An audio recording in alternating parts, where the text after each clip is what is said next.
Friday. This is your boy Food Junkie coming at you with a little video on my way to work. You know how we do it on my way to work. Y'all keep me company, and hopefully I keep you guys slightly entertained. We are liable to talk about anybody and everybody, anything and everything.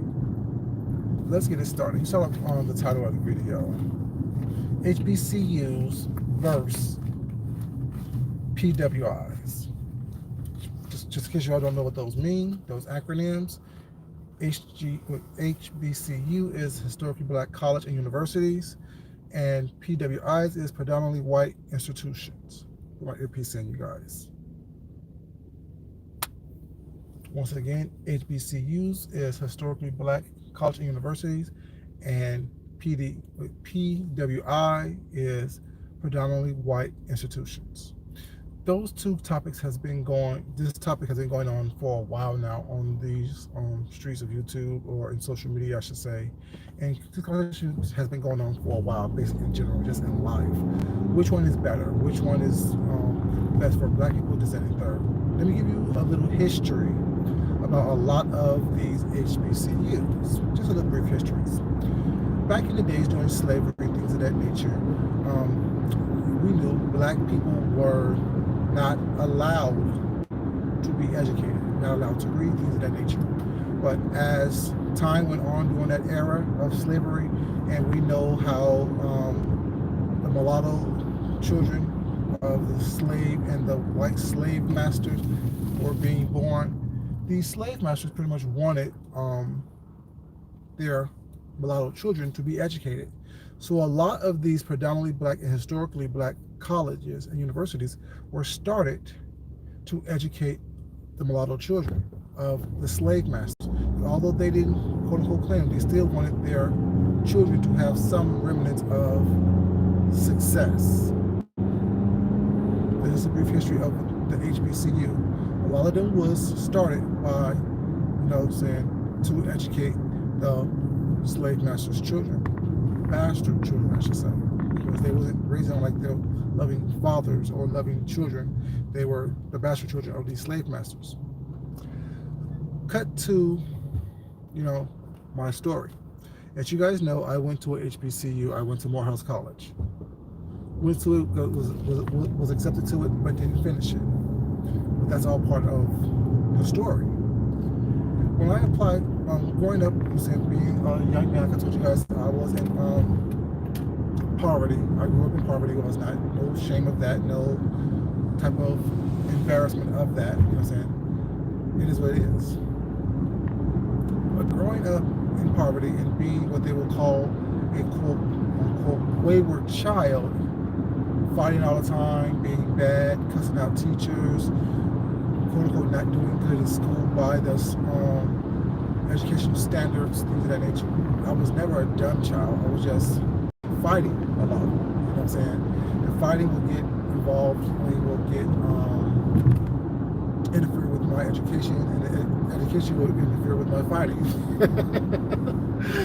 Growing up, being suspended, being expelled, things of that nature. Ever since I was, since like third grade, being suspended, being expelled twice, once in third grade for fighting a teacher, and another time in 8th grade for fighting a teacher.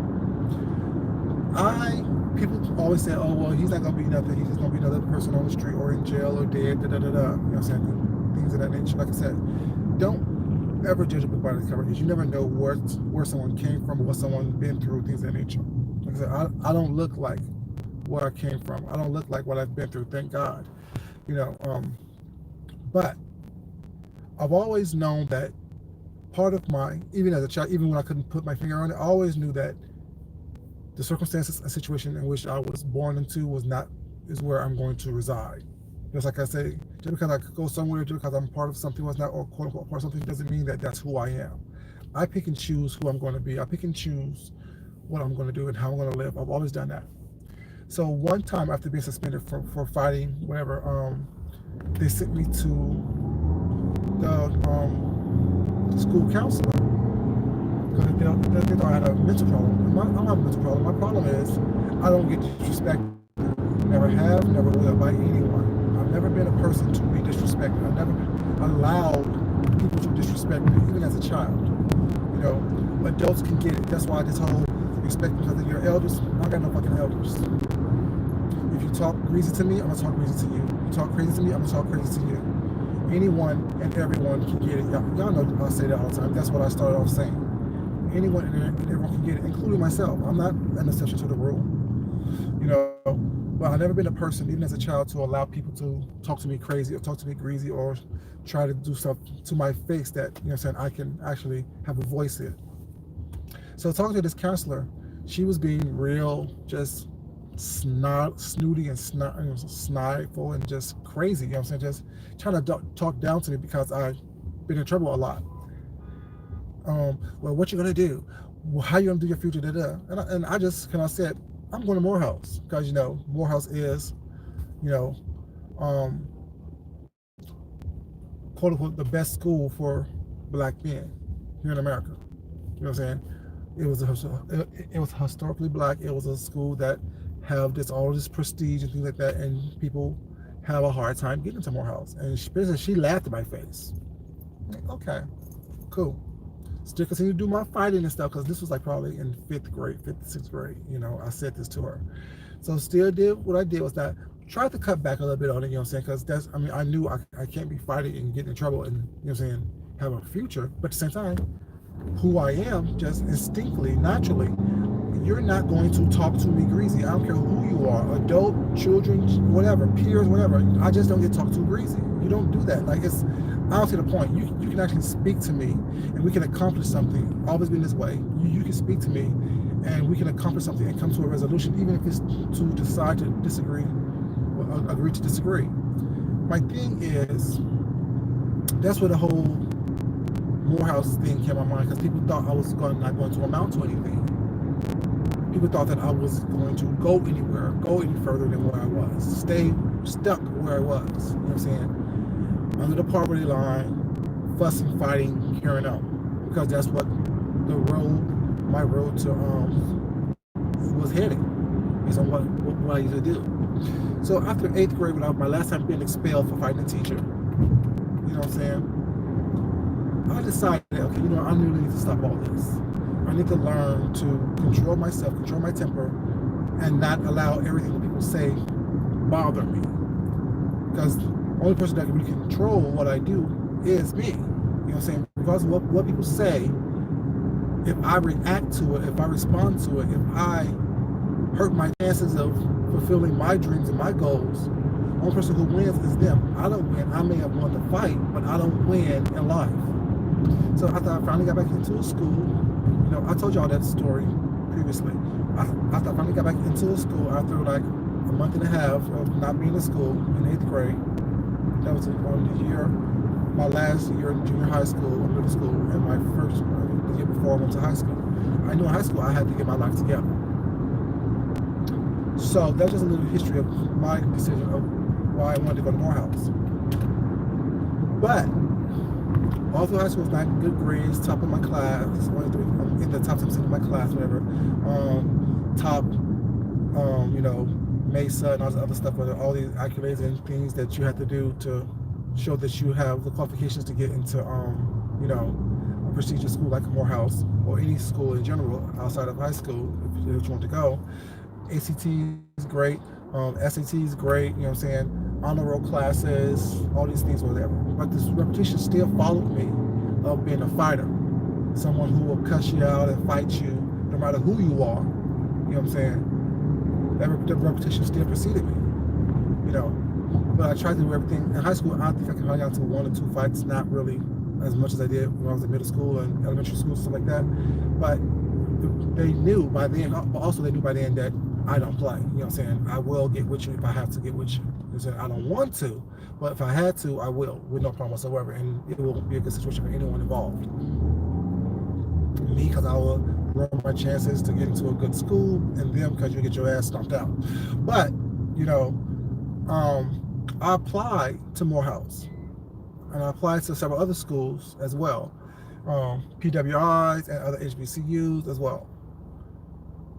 And doing that, as soon as I got my acceptance letter from Morehouse, all the other acceptance letters pretty much was non and void. I really didn't care anymore. And I was offered more money and more scholarships and things like that, especially at the PWIs and also at the other HBCUs as well.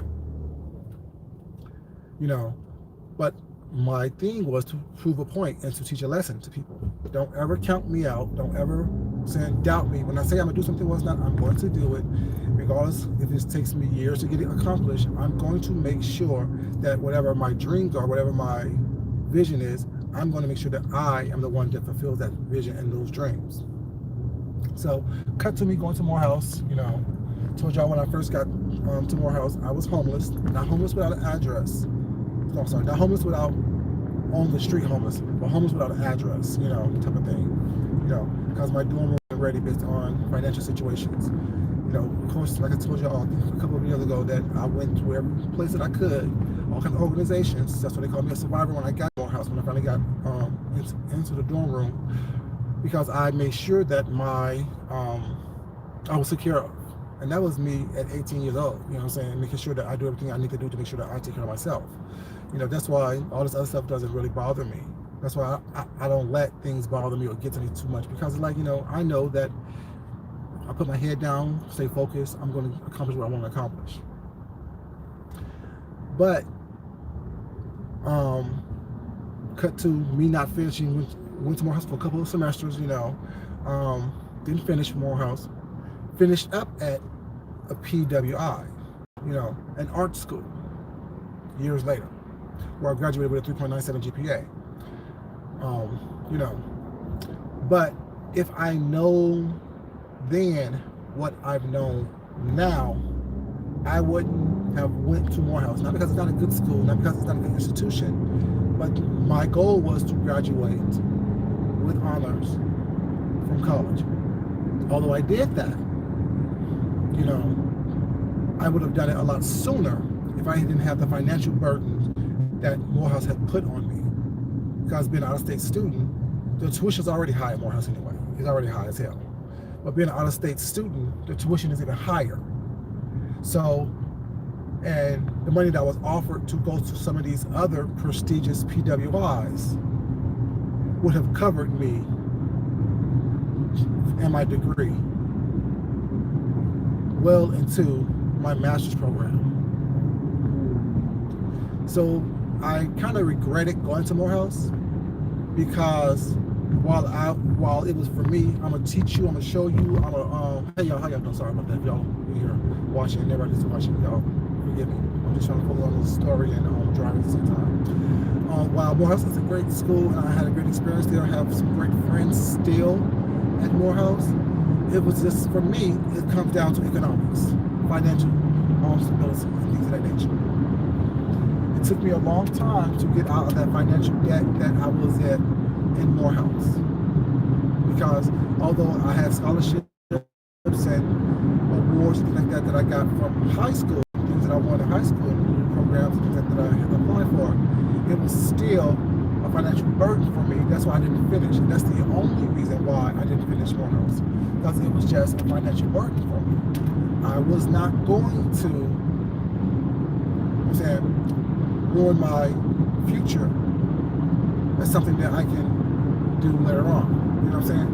While it took me a while to get out of that financial situation for Morehouse, out of it, okay with it. And then that's when I decided to go back to school to finish up my degree at a PWI, because they offered me more money. And the debate or the conversation that's been going on with that is which one is better. And my personal experience, it would have been better for me to go to a PWI, because they offered me more financial assistance. I told you, I grew up poor. My mom didn't have money to send me to college. My mom didn't have money to send me to a community college. My mom didn't have money sometimes for us to do what we need to do in high school. You know what I'm saying? So, me being the stubborn person that I am, I'm gonna show you some individual. I'm gonna teach you, regardless if it hurts me or not. You know, I chose to go to Morehouse because people thought I couldn't. First of all, they thought I wouldn't go to college, period. Then secondly, they thought I couldn't get into a school like that based on my previous behavior. But every college that applied to, I got accepted to.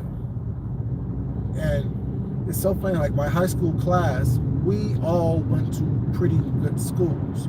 A girl went to Spelman. One of my good friends, even to this day, is a graduate from Harvard University. We went to Cornell. We went to West Point. We went to NYU. We went to, like I went to Yale. Like a lot of us went to a lot of prestigious schools. I'm saying for that class that I was in, like it was really competitive. But the thing is, we all known each other for years. Like, you know, just like I moved to Washington when I was in third grade, and I got expelled in Chicago. But anyways, we know each other. Some of us known each other since third grade. Some of us known each other since like sixth grade. Like we've known each other, whatever. So we grew up with each other. So they saw the change that I made from a young child to an adolescence. And while I was accepted to other decent schools, my point of going to us was to teach a lesson that people don't ever doubt me. If I say it's going to happen. But at the same time, once I got there, nothing was wrong with it. It was just not for me. It really wasn't, because I already knew who I was. I already had an idea of who I am. And I think that one thing that HBCUs do is it kind of give you the black experience. But I've never been a person who never had a black experience. I'm a black man who grew up in poverty, in the ghetto, or a black child, I should say, male child. And I've always had the black experience. I understood what it was like to go hungry. I understood what it's like to be treated differently because of your social, economic differences. I understood what it was like from inside the community and outside the community, whatever, to understand what it is to be black.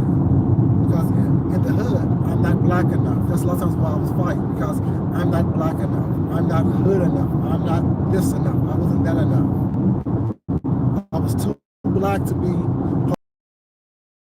I was too white to be accepted with the black people.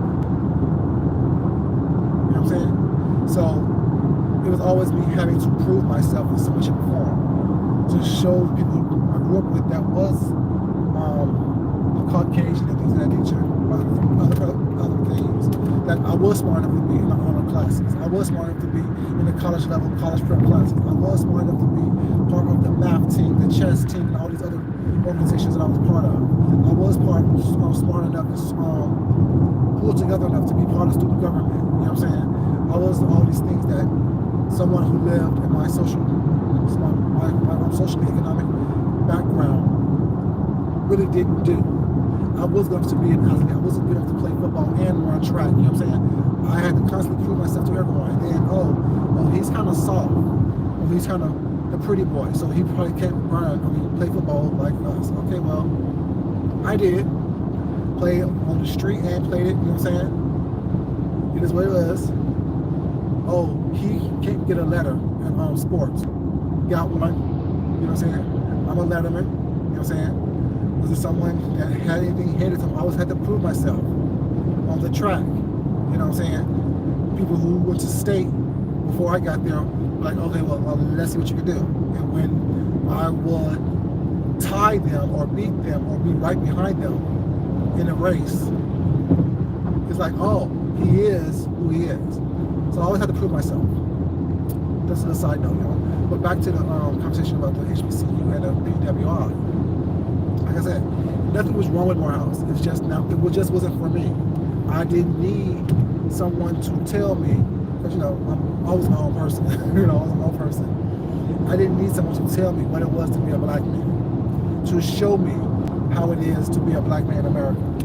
That was something that I needed, and that was a lot of what I personally felt that Morehouse did. They showed you how to survive as a black man in America while giving you an education. And part of the education is that. And my thing is, I already know how to do that. I already know how to survive. I already know how to make it you know what I'm saying, to a level that I am comfortable with, to make sure that I get out of the situation that I don't want to be in. With my mind, with my body, not so far as physical aspect was not, you know what I'm saying? It's just, I've always done it. That's what I've done my entire life. So when I got to Morehouse, the idea of Morehouse was more important than my actual experience at Morehouse. Nothing was wrong with it, nothing was bad with it. It just wasn't what I envisioned it to be. Now when I went back later, when I finished college, I finished at the PWI. And by then, I don't know if I was jaded based on the world that I've experienced, or I just wasn't, you know what I'm saying, there anymore. I didn't have those childlike ideals of what college is going to be or what school is going to be. I understood that I needed to put my head down, do the work, learn the work, make sure that I can get it in my own concept, my own way of thinking, and things of that nature. So when I went back to the PWI, it was like easy breezy. You know what I'm saying? I have my worldly references, I had my social references, I understood what it is that I wanted to do. I wasn't trying to do too much. I was just trying to get the education, learn the information, apply the information, and see how it's going to work for me in my real life. You know, it wasn't this ideology of, ooh, this is the prestigious XYZ, this is the, you know what I'm saying, whatever ideas I had as a child. It was more or less me, you know what I'm saying, having a realistic understanding of what life has to offer. Like I said, I don't know if it was because I was older at the time, or if it was just the environment and the mindset I was in, you know what I'm saying, when I decided to go back after I got out of that debt from Morehouse. You know, I was like, this is the real world. The real world isn't going to hold your hand. The real world isn't going to, you know what I'm saying, make sure you're okay. It's not going to coddle you. That's why, like, I've never been a person to coddle or to be coddled. Now, I have concern for people and I have love for people, whatever. I'm not going to coddle them. And I think that that's what a lot of HBCUs do. They coddle you because they want to isolate you and insulate you from the world and the harshness and the reality of the world. So the debate on which one is better, I can't tell you which one is best for you or what you should do or how you should do it. I will say weigh all your options. I will say do research, because even when I went to Morehouse, whatever, I never visited Morehouse. Mind you, because I didn't have the money to do so, but I didn't get an understanding of what Morehouse was. The environment which he's in, things of that nature. It's not, you know what I'm saying, nothing was bad, it was just not, it wasn't for me. My expectations was higher than what the experience was, if that makes sense. My expectations of what Morehouse had to offer was higher than the actual experience was. And like I said, when I got there and was quote unquote homeless without an address, that put a big stain, a big red dot on a clean situation for me. That was really something that, even to this day, kind of bothers me, because I don't understand why would you bring or tell a child to come down, everything taken care of was ever. When they get there, they pretty much have to fend for themselves. They had to, you know, do for themselves. And he wasn't there to help them. I just don't understand that. Still don't understand that. But I had some bad experiences at Morehouse. I had some good experiences at Morehouse. I had some bad experiences at the PWI. I had some great experiences at the PWI. For me, the best decision that I could have had or made was, I think, possibly going to the PWI to begin with. You know, it's not about, you know, oh, I want this prestigious name on my resume, or this prestigious name with this degree on this and the third. Because when, like, one person said, when I was listening to this aspect of this debate, or this conversation, I should say, when a company asks for, you know, a bachelor's degree and 3 years of experience, they don't care exactly where that bachelor's degree came from. As long as you have that experience that they're looking for, you have that degree that they ask for. I really think that degrees, it really, for me, it just shows that you can stick with something past what you have to do. Because everyone says back in the days, you know, how it was, oh, you have to get a high school diploma. If you have a high school diploma, you can go anywhere, you can do anything. I think for me, a degree other than high school diploma shows that you can put your mind to something and you can stick with it, which means that you can do and go above and beyond the bare minimum.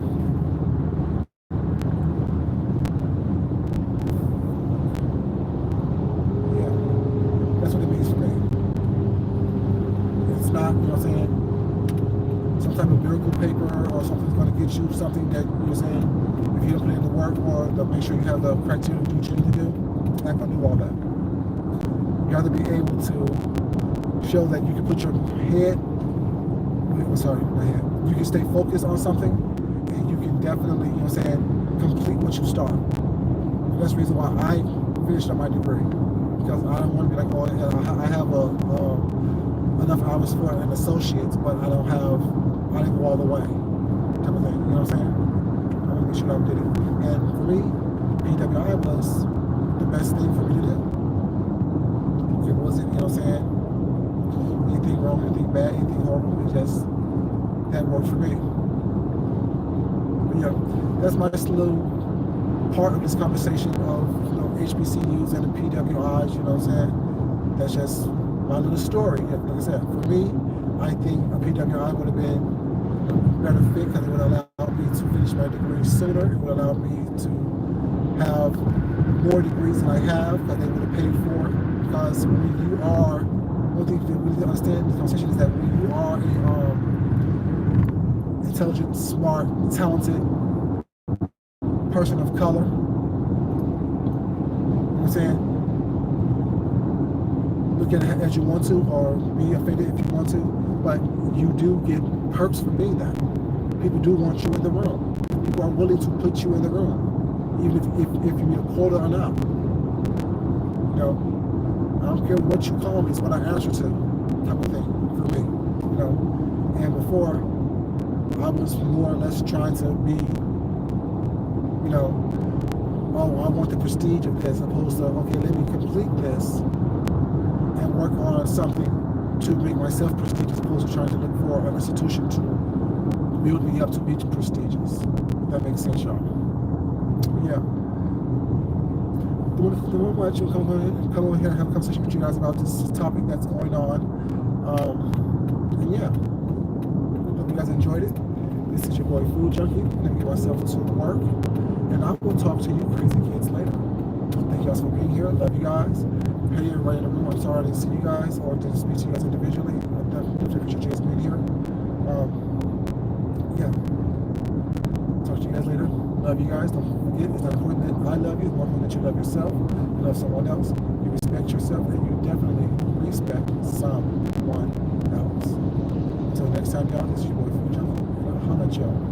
Bye.